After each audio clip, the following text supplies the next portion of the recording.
m'attaque de toutes parts. Et je dois, en conscience, vous écouter. Je dois écouter cette foule immense qui me pousse vers l'avant.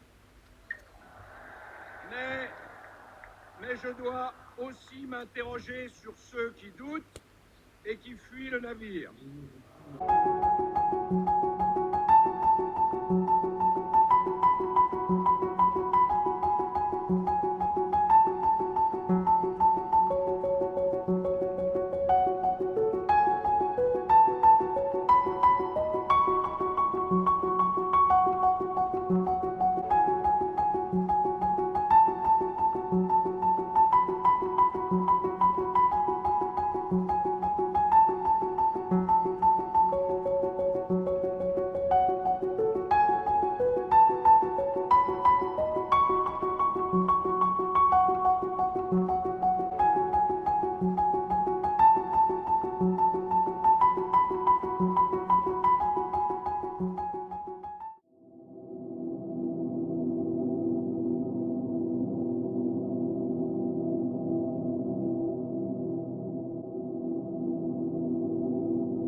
Petite surprise pour les habitués de cette petite chaîne, le décor naturel dans lequel je me trouve. Pour les émissions en général, en fonction des playlists auxquelles ils se rattachent, donc il y a à chaque fois un fond dédié, des génériques dédiés, etc. Là, il s'agit de la présentation d'un projet qui me tient particulièrement à cœur et que j'ai évoqué à plusieurs reprises dans mes interventions précédentes. Alors de quoi s'agit-il ?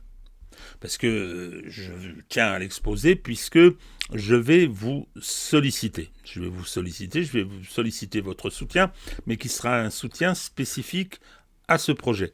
Un crowdfunding, comme on dit, sur lequel nous allons vous fournir un certain nombre d'éléments. Ce soutien, il est particulier à ce projet, mais je profite de l'occasion pour rappeler que le soutien général à ce travail que nous faisons, et je me répète toujours, c'est un ensemble. Il y a les réseaux, il y a le blog, il y a la chaîne. Elle est l'objet d'attaques assez importantes. Il y a eu des articles de presse, il y a eu un livre dont j'ai déjà parlé, il y a des procédures judiciaires qui ont commencé, et oui, ça y est, alors on est dans le domaine du droit de la presse, mais ce sont des procédures qui peuvent s'avérer difficiles à affronter, ne serait-ce que parce qu'il faut se mobiliser pour le faire. Alors bon, c'est vrai que j'ai quelques compétences dans ce domaine qui vont sûrement m'aider. On n'en est pas encore là, ce sont les prémices qui se sont déclenchées, mais nous verrons. Non, moi, ce que je voudrais entreprendre, je reviens au projet, ce que je voudrais entreprendre, c'est de réaliser une vidéo, un podcast en plusieurs parties pour actualiser mon livre paru il y a maintenant 4 ans, titre « Une justice politique, des années Chirac au système Macron, histoire d'un dévoiement ».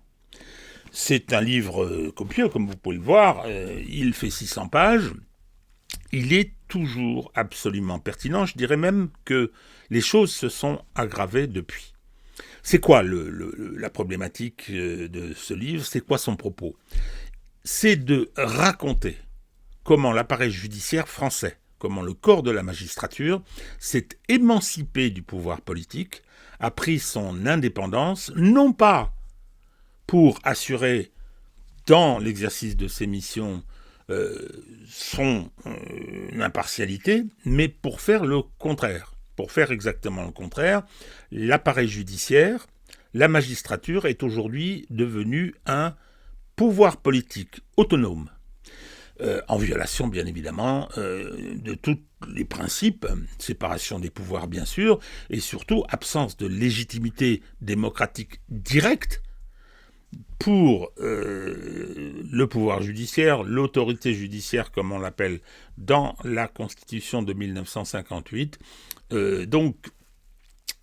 Cette violation des principes fait que ce pouvoir aujourd'hui entend dicter à la nation ses propres visée idéologique, sa propre morale, sa propre vision de ce que doit être cette société. Il y a tout un tas de raisons à cela.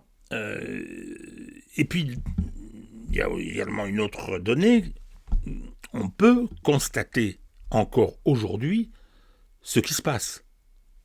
C'est la justice, et la justice dans son ensemble, qui a permis l'élection d'Emmanuel Macron en 2017. Il y a eu un raid judiciaire fait contre le favori de cette élection.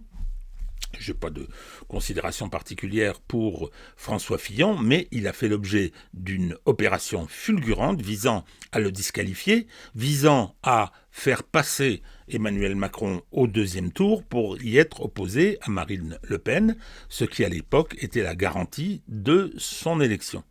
La justice, dans sa pratique, dans le traitement des dossiers qui concernaient François Fillon, l'a fait, mais elle a été soutenue par les organisations syndicales, soutenue par les plus hautes autorités de la justice. Il y a eu un communiqué extraordinaire du premier président de la Cour de cassation de l'époque et du procureur général qui le montrait. Bien, donc, arrivée d'Emmanuel Macron au pouvoir, et qu'est-ce qu'on a constaté par la suite?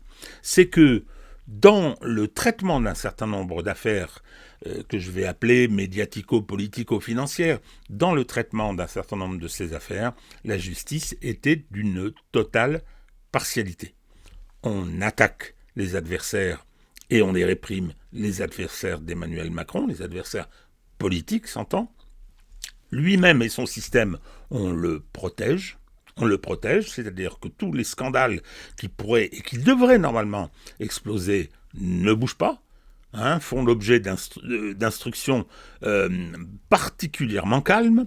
Et enfin, il y a la question des mouvements sociaux. Dès qu'il y a un mouvement social susceptible de mettre en cause le pouvoir d'Emmanuel Macron, la répression est à ce moment-là féroce. C'est le fameux exemple des Gilets jaunes. On se rappelle de la répression policière, avec les conséquences terribles sur les corps. Mais il ne faut surtout pas oublier, voulue, conduite par M. Édouard Philippe, celui qui veut succéder à Emmanuel Macron à la présidence de la République, il y a eu une répression judiciaire féroce. Des milliers de condamnations à des peines de prison ferme pour des gens soit qui n'avaient rien fait, soit qui avaient commis des infractions extrêmement légères. C'était la férocité dans l'expression. Comme disait un procureur du tribunal correctionnel de Nîmes en commençant ses réquisitions, plus le gilet est jaune, moins la matière est grise, le mépris social. La défiance vis-à-vis des couches populaires qui habitent aujourd'hui ce système se reflétait dans cette phrase terrible. Bien, donc, cette situation s'aggrave. Elle s'aggrave et donc, dans l'actualité immédiate, que ce soit chez nous, mais pas seulement. On voit ce qui se passe en Allemagne, on voit ce qui vient de se passer en Grande-Bretagne, mais en ce qui concerne la situation française, il y a tous les jours des informations selon lesquelles ce triptyque, j'attaque les adversaires, je protège le pouvoir et je réprime les mouvements sociaux. Et quand je parle des mouvements sociaux, où j'en régimente, où je dis à chacun de se tenir tranquille. C'est pas seulement la répression qui succède aux manifestations, qui succède à ce qui a pu se passer dans la rue, non, c'est aussi une forme de prévention. Lorsqu'il y a eu le 7 octobre, avec l'émotion qui l'accompagnait, immédiatement, M. Dupond-Moretti a pris une circulaire en disant « Faites-les taire ». Dans cette communauté musulmane où il y a peut-être une sympathie spontanée pour la cause palestinienne, eh bien on a dit il faut les poursuivre. Il y a eu plus de 650 poursuites pour apologie du terrorisme. Dès lors qu'on exprimait de la sympathie pour la cause palestinienne, dès lors que l'on exprimait une critique sur ce qui était fait, dès lors qu'on disait comprendre que la situation qui était explosive avant est finie par exploser, on était poursuivi et condamné. Donc, cette situation de garde-chiourme, la justice en a fait la démonstration. Plus récemment, on a eu, dans le domaine de la préservation d'Emmanuel Macron, on a eu le classement sans suite de l'affaire du coffre-fort d'Alexandre Benalla, qui avait opportunément disparu. Monsieur François Molins, qui aurait bien aimé être garde des Sceaux, ce qui explique pourquoi il s'est ensuite disputé avec Éric Dupond-Moretti, qui avait, d'après ce que pensait François Molins, pris sa place. Eh bien, monsieur François Molins s'était arrangé pour qu'il ne se passe rien. Il y a eu une enquête préliminaire, je pense que... Non, il n'y a pas eu d'instruction, excusez-moi. Il y a eu une enquête préliminaire, et cette enquête préliminaire vient d'être classée sans suite. C'était depuis 2018, oui, puisque l'affaire Benalla remontait à 2018. Cette histoire extraordinaire du coffre-fort datait de cette période. Eh bien, 6 ans plus tard, circulé, il n'y a rien à voir. Il n'y a jamais eu rien à voir. On constate que les affaires, une des pires au plan moral, l'affaire du fonds Marianne, qui avait été menée par Madame Schiappa, spéculant sur l'émotion provoquée par la tragédie du malheureux Samuel Paty, eh bien, on a fait un montage qui a permis de donner irrégulièrement, illégalement, des sommes à un certain nombre d'amis du pouvoir pour les aider à poursuivre leur travail de propagande, infraction pénale à tous les étages. Il y a eu une information judiciaire qui a été ouverte. Il ne se passe absolument rien. Les affaires Collère, n'en parlons pas. Ça, c'est pour ce qui concerne, bien sûr, ce qui concerne la protection d'Emmanuel Macron. Concernant les adversaires, c'est la routine. Il y a une affaire qui tombe de temps en temps. C'est une histoire de rappeler aux uns et aux autres qu'il faut se tenir tranquille. Il va y avoir l'affaire des emplois politiques du RN au Parlement européen, affaire qui vient opportunément cet automne. Donc voilà, je pense que les choses, comme je l'ai dit, non seulement se poursuivent, mais s'aggravent. Alors qu'est-ce que je voudrais faire ? Eh bien écoutez, en fait quelque chose d'assez simple. C'est partir de ce livre qui raconte l'histoire, qui raconte la genèse de cette évolution. Comment la justice, qui auparavant entretenait des liens étroits avec le pouvoir exécutif, était totalement soumise au pouvoir exécutif, ce qui était une bonne chose, s'est émancipée de cette tutelle, mais comme je l'ai dit en commençant, non pas pour assurer son impartialité, mais au contraire pour assurer sa partialité qui est revendiquée par les organisations syndicales, le syndicat de la magistrature en particulier, donc pour revendiquer cette partialité et la mettre au service d'une orientation politique. Il se trouve que, c'est une bonne chance, il se trouve que cette orientation politique recoupe celle du macronisme. Bon, c'est comme ça. Donc, pourquoi est-ce que je pense que c'est un sujet d'actualité ? Parce que on voit un pouvoir aux abois. On voit un néolibéralisme dans tous les pays d'Europe, aux États-Unis, on voit un néolibéralisme en difficulté politique, avec une peur affichée des réactions populaires. Et donc, il va falloir mettre en place, aggraver une société qui est déjà autoritaire, l'aggraver. Passer de l'illibéralisme à ce que moi je considère être quelque part du néofascisme. C'est l'extrême centre qui le met en place. C'est l'extrême centre qui le met en place, et je crois que la décision, elle est prise. Elle est prise de passer à un système différent. Et dans cette évolution, dans la mise en place de ce qui est dangereux pour nos libertés, malheureusement, la justice va jouer un rôle important. Je vais aller rapidement à l'étranger pour décrire ce qui a pu se produire. En Grande-Bretagne, La Grande-Bretagne est un pays qui traverse des difficultés extrêmement importantes, qui a une lutte des classes très nette. C'est-à-dire que la classe ouvrière anglaise, qui a été détruite, enfin à qui on a cassé les reins en tant que force productive et politique du temps de Madame Thatcher, est exaspérée, excédée par ce qui se passe sur le terrain de l'immigration. Alors, c'est un symptôme d'une crise beaucoup plus profonde, d'une crise sociale qui frappe de plein fouet les couches populaires britanniques, celles qui ont voté le Frexit et qui ont peut-être, un peu comme en France, le sentiment d'être cocus. Bien. Eh bien, il y a eu des émeutes, il y a eu des explosions, il y a eu l'expression d'une xénophobie. Moi, je ne pense pas que ce soit du racisme, mais de la xénophobie. Il y a eu des manipulations, faut pas les nier. Mais la réaction de la plutocratie britannique a été extraordinaire. On nous dit qu'il y a un gouvernement de gauche qui vient d'arriver, mais il n'a eu de cesse que de mettre en place une répression, elle aussi des plus féroces, mais pas pour avoir participé à des mouvements, pas pour avoir manifesté, mais pour s'être exprimé.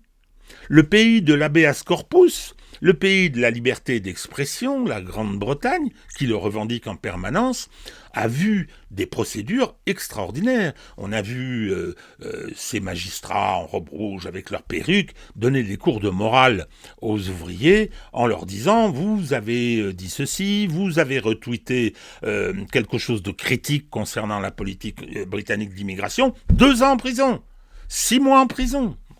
C'est absolument incroyable.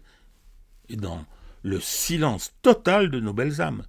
Le silence total de nos belles âmes, et j'ai pu constater à cette occasion que la passion de la censure qui a saisi la gauche française, pas seulement la gauche, l'extrême centre, lui, c'est constitutif, cette volonté de faire taire les opposants, mais la gauche, malheureusement, je mets des guillemets toujours à la gauche, et elle aussi prise d'une passion pour la censure. Eh bien, en Grande-Bretagne, c'est pire. En Grande-Bretagne, c'est pire. Alors bon, les États-Unis, c'est pareil.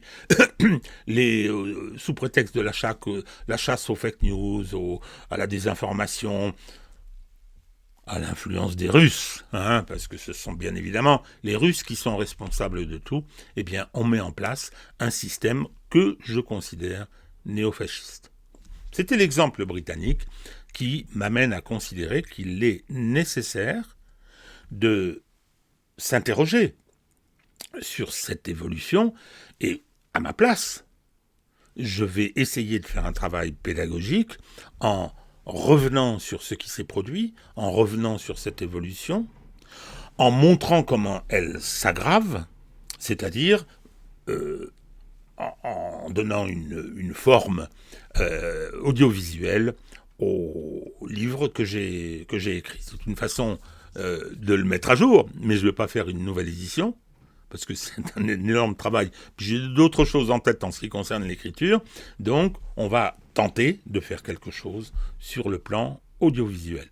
Alors, pour cela, il y a besoin d'un travail important en amont pour séquencer chacun des grands thèmes, pour également procéder à la production et à la post-production, c'est-à-dire au montage. On va essayer de faire des interviews, on va essayer d'insérer un certain nombre de choses qui permettront d'éclairer le propos et la problématique. Donc pour cela, nous avons besoin de votre soutien. Ce soutien, vous en serez informé, il passera par... alors le crowdfunding, c'est un terme anglo-saxon, mais j'en ai pas d'autre, c'est-à-dire que le projet sollicite le soutien, fixe une barre qu'il doit atteindre pour pouvoir devenir opérationnel et pour pouvoir être entrepris. C'est ainsi que les plateformes qui sont spécialisées là-dedans l'ont fait. Alors, on prévoira pour ceux qui ne souhaitent pas frayer avec ces plateformes, on prévoira d'autres approches, d'autres méthodes. Voilà, donc c'était ça que je souhaitais vous exposer. C'est une première exposé que je fais à ce sujet. Je vais revenir vers vous. Je vais vous donner tous les éléments permettant d'abord de comprendre techniquement ce que représente ce crowdfunding et vous permettant à ceux qui souhaitent nous aider, parce que je crois que c'est un enjeu fort, qui souhaitent nous aider, de participer. Voilà. Bon, eh bien écoutez, on y va.